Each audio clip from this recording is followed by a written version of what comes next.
Good evening. This Parshat Yisro, the Tanchuma opens with a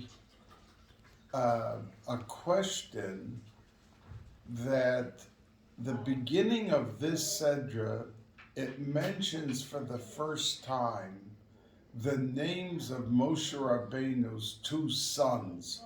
It's mentioned in Shemos, Gershom, but for instance, Eliezer, it says, Asher Shem Ha'echad Gershom, the name of the first son was Gershom. Ki Amar Ger Ha'yisi Be'eretz Nachriya, because I was a sojourner in a strange land, and that's why he named him Gershom. The next pasuk, it's a psikta, not a tanchuma. The next pasuk begins, V'shem ha'echad Eliezer. Now, if I was telling you about two children, I would say my firstborn or my oldest is Gershom. And then I would say, and the second one is Eliezer. But that's not what the pasuk says. The pasuk says, "V'shem ha'echad Eliezer." The first one is Gershon, "V'shem ha'echad Eliezer," and the name of the first one is Eliezer. So it's really strange. The pasuk. That's the question of the psikta, and it gives a very fascinating answer. And it says that Moshe Rabbeinu went up to heaven on one of his visits in heaven, and when he got there, he heard HaKadosh Baruch Hu repeating a phrase, a Maimer Chazal from Rabbi Eliezer. He said that Para Bas Shtayim, we know that a red heifer, the para aduma, has to be completely red. And there's a difference of opinion in the Mishnah between some. If there are 2 black hairs, or 3 black hairs, or 5 black hairs, what disqualifies? That means it's got to be completely red. So if we find some black hairs, how many hairs do we have to find that are not red, but are black, to disqualify that animal to be a para aduma? So one opinion is 2, one says 3, one says 5. So Eliezer, one of the Tanoim, was HaKadosh Baruch Hu was repeating, Eliezer Beni, my dear son, like a love, a lashon, a expression of love and warmth. Omer para bas shtayim, that a cow that has 2 black hairs, it cannot be, because it's not completely red. Moshe Rabbeinu heard Hashem repeat this, and he said, Yehi ratzon sheyetze zeh mechalotzai. Rabbanu Shalom, may I have something to do with this Eliezer, a connection. And the psikta says, Hahu dichsev v'shem ha'echad Eliezer. That one that Moshe Rabbeinu wanted to be connected to and affiliated with is that Eliezer, meaning the pasuk isn't saying the first one is Eliezer. That was Gershom. But the pasuk saying that when Moshe Rabbeinu said he wants to have some shaykhis to Eliezer, ha'echad, that's the hey hayediyah, that one that he wanted to have a connection to, this is the one that he's referring to. Now the Bnei Yissaschar goes into a lengthy discussion. I'm going to take just 4 minutes, maybe 5 minutes to tell you what he says.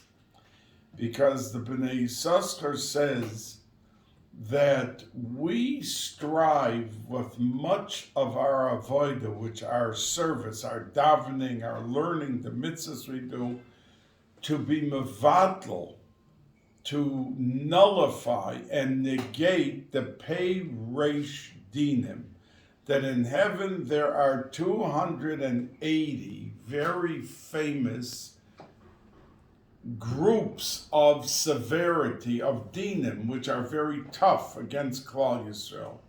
So we constantly are working to nullify that.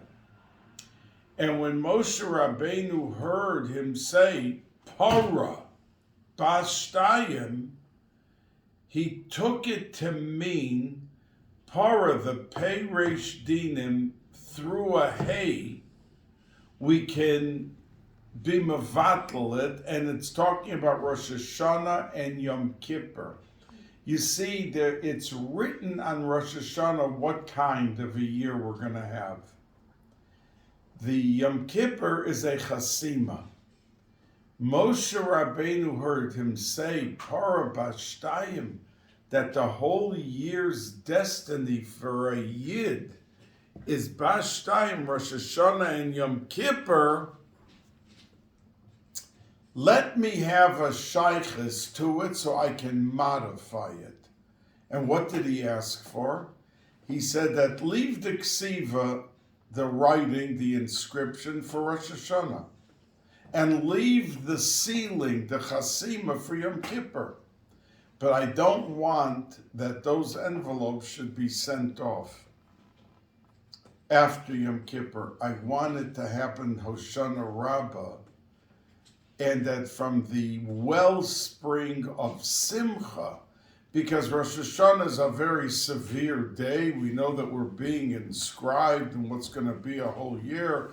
Our health, our wealth, our well-being, our nachas is Rosh Hashanah. And that is sealed on Yom Kippur. But Yom Kippur is a day of fasting and a day of crying and a day that we have not under the category of Simcha. That's Sukkot. And he worked out that there should be a third day, not just Rosh Hashanah, Yom Kippur, a third time, but it should be from Simcha, that up to Hoshana Rabbah, we dance, we sing, we have a festive Zman Simcha Seinu, and then on Hoshana Rabbah, when we finish hitting the Hey Gevuros, those 5 Aravos on the floor, as the Arizal says, and that was the Hey and the Para, the Pei Reish Dinim Hey. After we finish hitting on the floor and we throw it on top of the Oren or whatever we do with it, that's when they send out the envelopes, and that is the Siyam. So it's from Simcha. And that, says the Arizal, the Gemara says that in our Parsha, this week's Parsha, that HaKadosh Baruch Hu told Moshe Rabbeinu, tell the Yidden that they should prepare themselves before Matan Torah, Hayom Umachar, 2 days. And the Gemara says that Moshe Rabbeinu went back and told the Jews 3 days. And the Gemara says, the Gemara asks, Hashem told him 2 days. Why did he go back and say 3? Hoisif yoim echad midaito. On his own. And Hashem was happy with it. But it was on his own that he instituted a 3rd day, and that's why we have Shloshis Yemei Hagbala, 3 days. But the Arizal says that's the simple meaning. But the deeper meaning, Al Pi Kabbalah, is he added an extra day, not referring to Pshat, it's talking about before Matan Torah, and we have Shloshis Yemei Hagbala. But he was referring to the 3rd day that he added, Hoshana Rabbah. That there was Rosh Hashanah and Yom Kippur, and now he instituted that no one is being judged or decided on, like a final decision, until Hoshana Rabbah. That Hoisif Yom Echad Midaito, he added on a day on his own. which is Hoshana Rabbah, to include all of those beautiful days between Yom Kippur and Hoshana Rabbah, of dancing, Simchas Bais HaShoeva, because from Simcha you can achieve, writes the Bnei Yissaschar, you achieve more in heaven from a tefillah and a bakasha that is presented with simcha than from fasting. That's the power of simcha, and that was the hoisif yoim echad midaito that he added on, that Yidden should have that golden opportunity of allowing their simcha to explode, to exude all of that simcha, and to be completely encompassed. As I mentioned to you, I think on one occasion, that the Vilna Gaon said the hardest mitzvah that he had in his life to be Mekayim was Simcha on Sukkot. Because since the Pasuk says 3 times, Usmachtem lefnei Hashem Elokeichem shivas yomim, v'samachta b'chagecha, and v'hoyisa ach sameach. There's 3 separate, that there's a tzivui for 24 hours a day. It says shivas yomim, usmachtem lefnei Hashem Elokeichem. So it's 24 hours a day, 7 days. So he said, when I take my tefillin and put it on, after 1 minute, I have the mitzvah of tefillin. But for Simcha on Sukkot, to be Makayim, the mitzvah aseh d'oraisa of Simcha, that requires me to be b'Simcha 7 days, 24 hours. And that for me, said the Vilna Gaon, was the hardest mitzvah to be Makayim, so much time, non-stop, to be b'Simcha.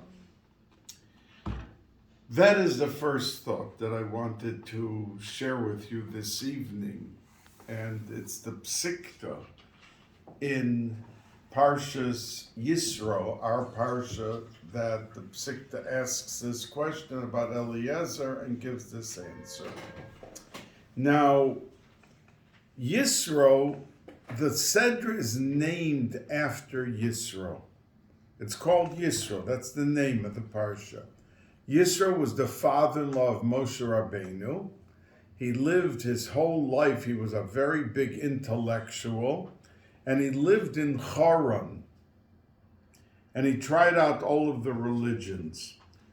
His house, the people of Haran swear to it. I don't know if it's accurate. I don't know if it's true. But they say his house is still, when you go to Haran today, which is in northeastern Turkey, and the city's still called Haran. You come there, and it's an Arab city, and they say, this we are telling you, it's from our grandfather, and from his grandfather, and from his this is the house that Yisro lived in his whole life. But anyway, Yisro came to Moshe Rabbeinu, and he said to him, it was Vayehi Mimocharos, as the Pasuk says, Moshe Rabbeinu came down from the mountain, and he got the Salachti Kidvarecha for Klal Yisrael, and he came down, and he sat down. There was a line of people to ask him shilas. And Yisro, his father-in-law, saw this, and he said, you're going to be destroyed if you keep up this schedule. I mean, there's so many, whether it's hundreds or that, but you're occupied, and the pasuk says, min haboker ad ha'erev. He wasn't busy an hour or two with it. This was from morning till night. So he said, I have a suggestion to you.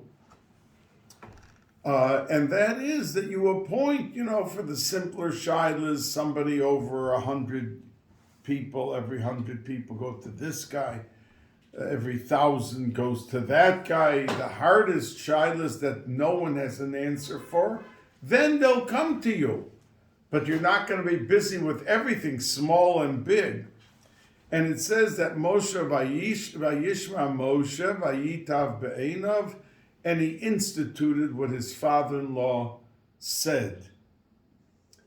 And it goes for like 10 psukim of the Torah. It's not just one pasuk. And the question that's asked, Rav Menachem Zemba, I don't know if you ever heard that name, Rav Menachem Zemba, who was a Ger Chassid Zecher Tzadik V'Kadosh Levracha, and he was in the Warsaw Ghetto. He was the Rosh Yeshiva. He wasn't the Rebbe, but the Imre Emes was the Rebbe, Rabbi Avram Mordechai. But the Lamdin and the Talmud Chochem and the Poisik for all of them was Rabbi Menachem Zemba. So at the third Knessia Gedola, he asked a question when he spoke. Why in Parshas Yisro do all the Psalm, even the Zohar Kodesh, refers to that discussion and communication, all those 10 psukim, as the Parsha of Parshas Va'ata Techezeh. And you should see to appoint and to do. So he asked, why do we refer to it as the Parsha Va'ata Techezeh? It starts 5 psukim before the whole discussion. Why? In the middle of the discussion is the pasuk which begins Va'ata Techezeh, the name of, as what we refer to as the discussion with Yisro and Moshe, as the Parsha Va'ata Techezeh. So said Reb Menachem Zemba, because when Yisro said, Lo Tov, it's not good what you're doing, to criticize, even if it's constructive, is the beginning. But you have to come up with also a solution. And the solution begins with the words Va'ata Techezeh. To be critical, we can all be critical. You should have done this, you shouldn't have done that. But we can't remain in the conversation with pure criticism. We have to follow it in the conversation with an idea, with a suggestion. And since the positive suggestion begins with the words Va'ata Techezeh, that is why we call the Parsha Va'ata Techezeh when we refer to this whole conversation of Yisro with Moshe Rabbeinu, because we have to always underscore and present the positivity, the answer, the solution, the way out of the problem. And since that's where he began that point, you should see to a point, we refer to the whole parsha of 10 psukim as Va'ata Techezeh. Now it's interesting to note that it's a joke, but Meforshim say it, that the last pasuk of the 10 psukim is that Moshe Rabbeinu implemented what his father-in-law suggested, and then the last pasuk says that Moshe Rabbeinu sent him back home, and he went back home. That a father-in-law is good even if he makes a good suggestion, but that's the time when it's time to leave, to send him back home. Meant as somewhat of a joke, but when he began his suggestion in Va'ata Techezeh, he said to him that you should have Anshe Chayil, Sone Batza, all the judges and people that have to decide things. They should be the type of Erlicha people, honest people, that they hate bribery and that they are decent, good people. So Rashi says on the word Anshe Chayil, that like men of valor, Chayil, it means, look at Rashi, one word, Ashiru, rich people, rich. So the Mefarshim asked, rich? They left Mitzrayim every yid with 90 donkeys filled with silver and gold. They were all multimillionaires. Whoever he would pick is rich. So why did he have to say rich? Anshe Chayil. Say Sonei Botza, people that are straight and that you can't bribe them and you can't... So he answers and says that it's a state of mind that it's referring to, the essence of a person, or is it a quality of the Gevir?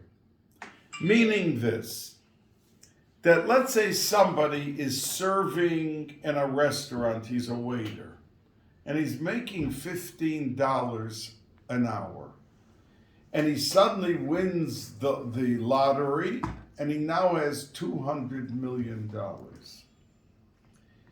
You cannot take out of that person the fact that he was a worker and of a certain persuasion of personality, suddenly because he has the $200 million. That means, of course, he's now rich.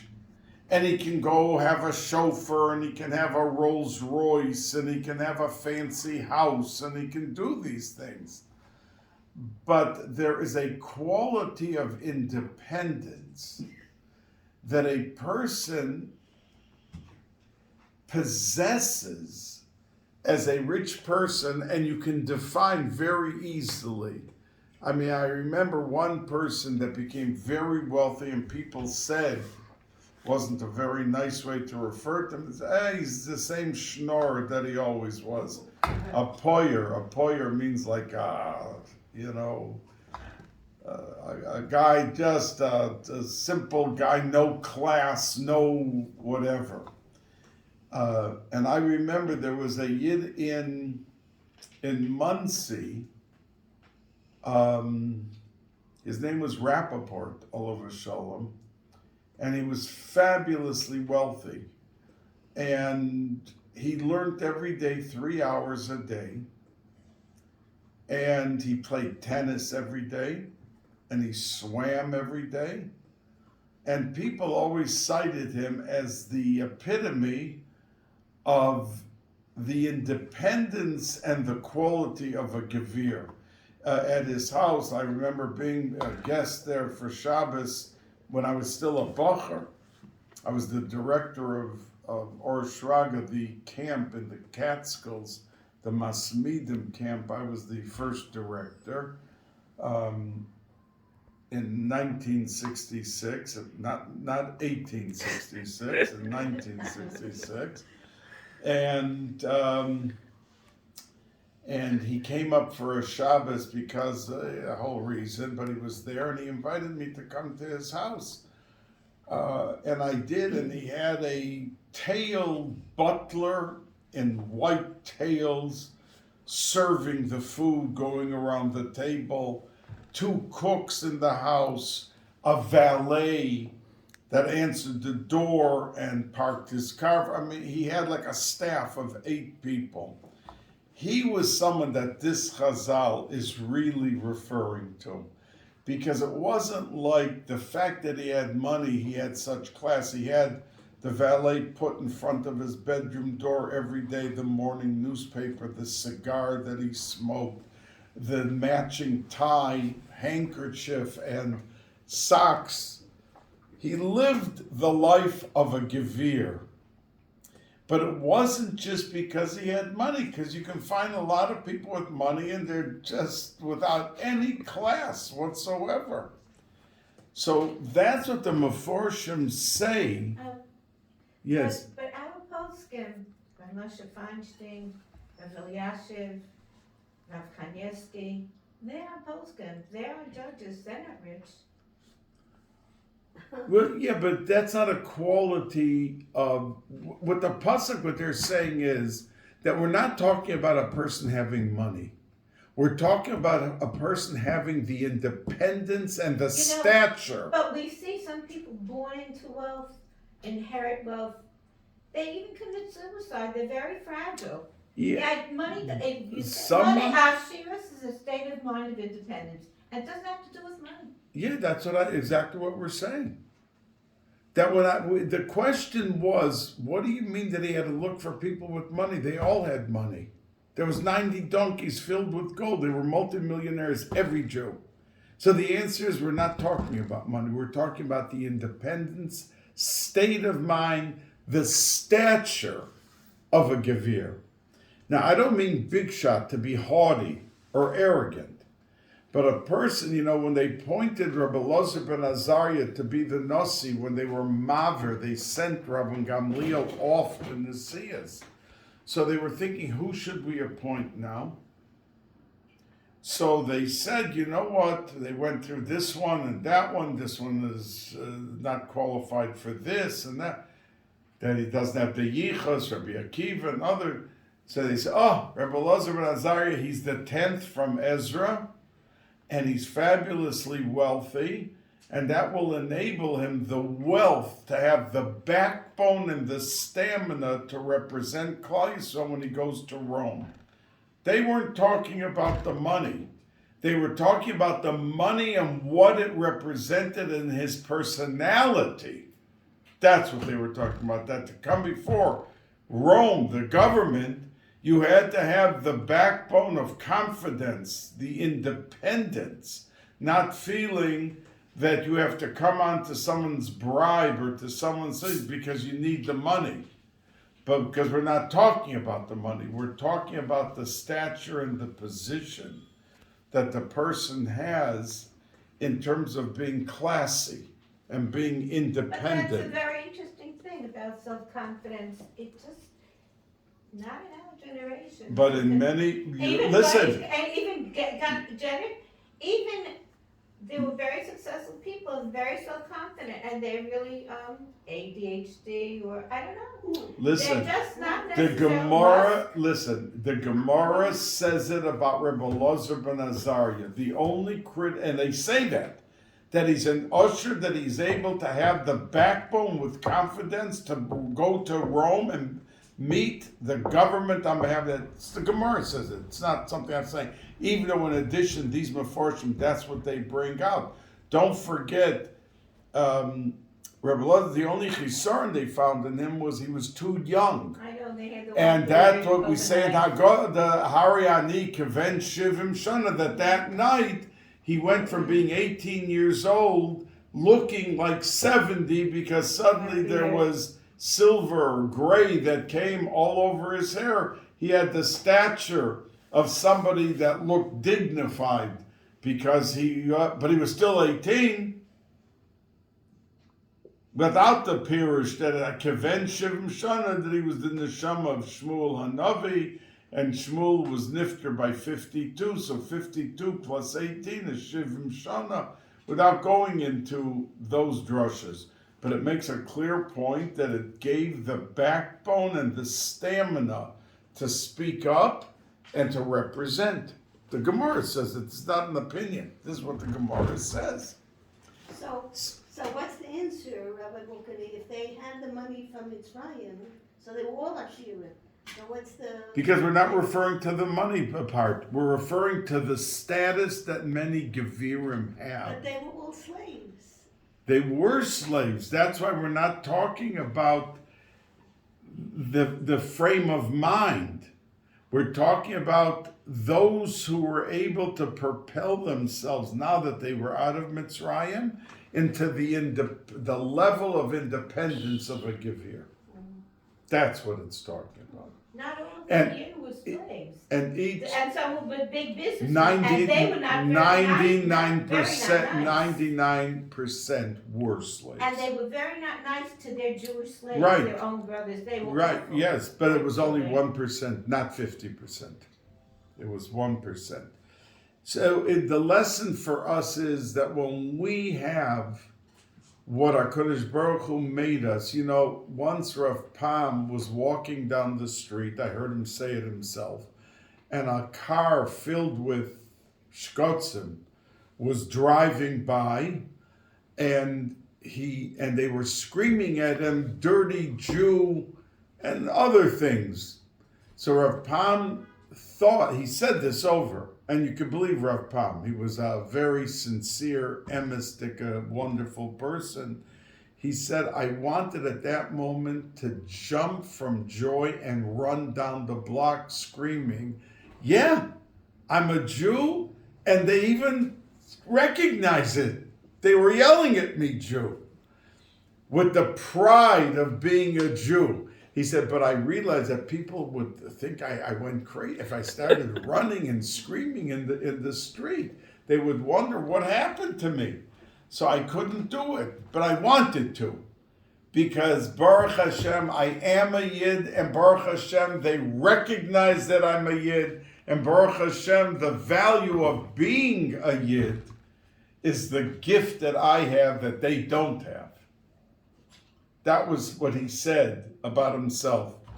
And what we can learn is that we have to exude happiness and a fortitude of firmness within the stature and the gift of being a Jew, that we are different. When we have Rosh Hashanah, we're busy davening, we're busy saying Tillim, we're in shul, we're having seudos.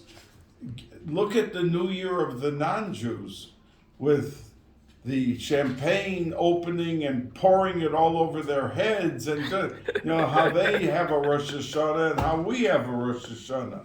So it's really Ashreinu Matov Chelkeinu Umanoim Gorolenu. Now it says in this parsha that the mountain was Oshan Kulo. It was encompassed with fire and smoke. Oshan is smoke.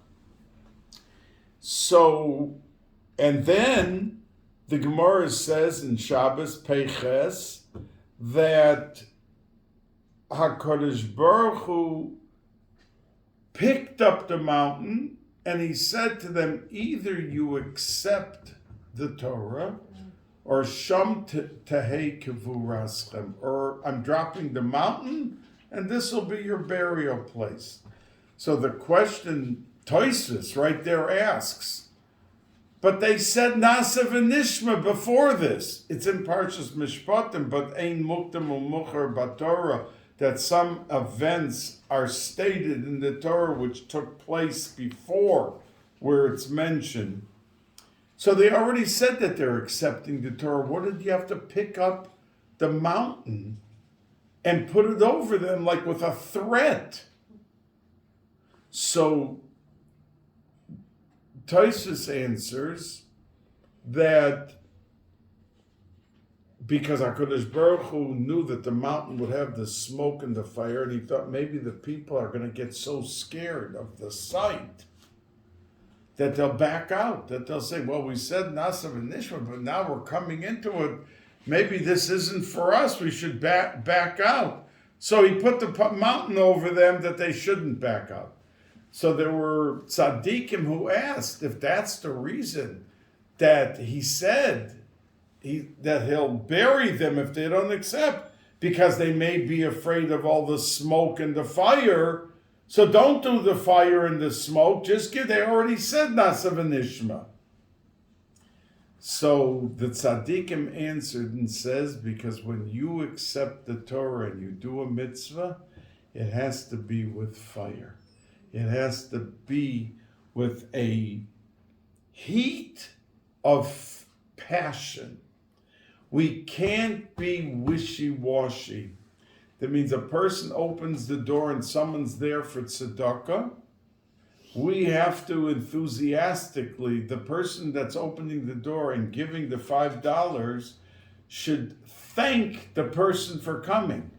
Thank you very much for coming, because they're really doing a bigger favor to the person who's giving for what he's getting in return for the Ma'aseh tzedakah than the guy that he's taking the $5 bill and buying himself a coffee and a Danish, whatever he's doing with the money. Because the Chavetz Chaim used to say that in Shemayim there are no groups of Litvish, Hasidim, modern, Sfardim, Ashkenazim, but there are groups of those who in Olam Hazeh were hot in their avodas Hashem, those who are warm. He said 5 groups: warm, lukewarm, cool, and freezing. Those 5, that's the grouping, not by whether you were Litvish or Hasidish. The Chavetz Chaim said this. And he said, and he had Ruach HaKodesh beyond question. He was even able to identify or take out a D-book from people, which in that door, he was maybe the only one. Maybe there were others. They were Nistarim and whatever. But there's a famous story with he took 10 of his Choshev Talmidim and sent them to somebody that had a D-book to get him out because he was destroying the life of the person where the D-book was in and not giving him any menucha. And he didn't want to leave. And they got him out. And the Chavetz Chaim told him what to do and what to say and everything. So this Chavetz Chaim, with his Ruach HaKodesh, said that in Shemayim there are 5 groups. And the ones that have the warmest, comfortable everything are the ones who are most passionate about their Torah and mitzvahs here in Olam Hazeh. So we could really learn up that we have to be very passionate. We have to be very passionate. And we have to be warm, not to just do things, well, here's the $5 bill tzedakah and slam the door in the guy's face. But if he came for money, I gave him money, what else does he want from me? But to be warm to the person, it's a freezing day, would you like a cup of tea? If not everyone can you invite into your home if you're alone or whatever. But you could say, would you like me to bring him in a hot cup, like one of these cups, a tea, and hand it to him that he could make a bracha there, or bring him a chair right by the door, something to show a little bit empathy, a little bit compassion, a little bit feeling with the person who has to go, because there are doors that are slammed in his face. Not everyone gives. And for those who do give, have to encounter the challenge and live up to the challenge of picking up the spirit of somebody who has to go around to collect money. No one likes to do it. But out of necessity, quite often they do need to do it. Now, the pasuk then says, "V'higbalta es ha'am," that there was a tziva given to Moshe Rabbeinu. Tell the people, look in the psukim, it's in the pasuk, that they can go up to a certain point, but they can't go beyond. And if they step 1 foot beyond, they die on the spot. Pasuk says it. Tchumim asu lahem, the Gemara says, that a person has to know that he has to set limits. A person can't say, well, listen, I'm doing a mitzvah, so why can't I go above and beyond? A person has to use his seichel to know how far to go and how far not to go. For instance, the Gemara says that Rav told Rav Kahana when he was going up to Eretz Yisrael to become a Talmud of Rabbi Yochanan, that he shouldn't ask Rabbi Yochanan a question for 7 years. Wow. Shouldn't, the Gemara says it? Bava Kama. Shouldn't ask him anything. In other words, you have to come in with an appreciation that it's not just available and it's not there. You have to realize who you're coming to. And Rav knew all of them because it says that Rav lived 400 years. Rav Yochanan lived 300 years. Rav Safra lived 400 years. So anyway, he told him not to ask a question for 7 years. So when he came in, he first saw Rav Reish Lakish. Reish Lakish was the brother-in-law of Rav Yochanan. And how did Reish Lakish become so big? He was, the Gemara says, the head of a group of Ganovim. He was a thief. He wasn't from. And the Gemara says that there was an island, and Rabbi Yochanan came to that island, and he ran into Reish Lakish, and he said, "You're such a refined ganef, a thief. In other words, you know how to get into a house and how to get the goods and that. Why don't you use your expertise for the Torah?" So he answered him and said, Rabbi Yochanan, the Gemara says, was exceedingly handsome. So Reish Lakish answered him and said, "And you're so handsome, why don't you hang around the women and use your beauty, your handsomeness, for not such good things? You know, enjoy yourself. All the women will flock to you the way you look." So Rabbi Yochanan answered him and said that if you do tshuva and you jump into the sea of Torah, I will give you my sister, who's even better. I, as a boy, am handsome, but as a girl, she's even much more beautiful than my handsomeness by the level of men. She is even more beautiful. And they got married. And he became his brother-in-law, and he became the famous Reish Lakish. So when he came to Reish Lakish, Rav Kahana started, the Gemara says he started asking questions, that he was sitting in the 7th row, and they said, "Wow, this guy is," they moved him up a row. And the next day by the shir, he was asking unbelievable questions and giving answers. They moved him up to the 5th row. And every day till he got to the front row. But once he got to the front row, it was time for him to go into the shir of Rabbi Yochanan, why he came originally to Eretz Yisrael. So it says that they sat him in the front row. And Rabbi Yochanan said this year, and they all had heard that he was so scholarly and erudite when he was by Reish Lakish, and the shir came and went, and no question, no answer, nothing. The reason was because Rav told him, don't ask any questions for 7 years. But they thought he simply had nothing to answer or to offer. So they moved him back 1 row.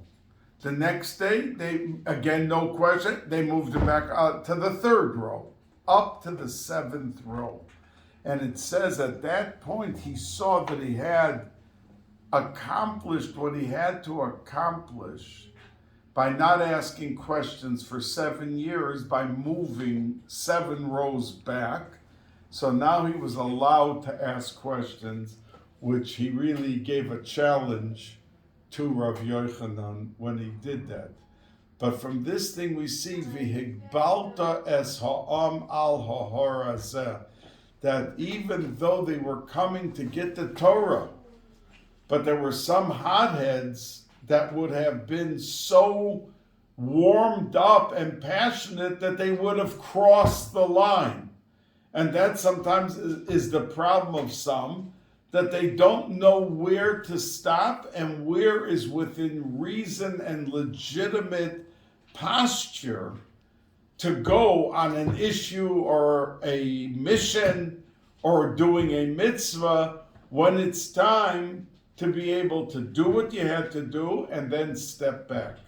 And that we see from the words of Rav to Rav Kahana in the Gemara in understanding. And as a matter of fact, it says that, there was a Melech Uzio. It's in our Haftorah this week.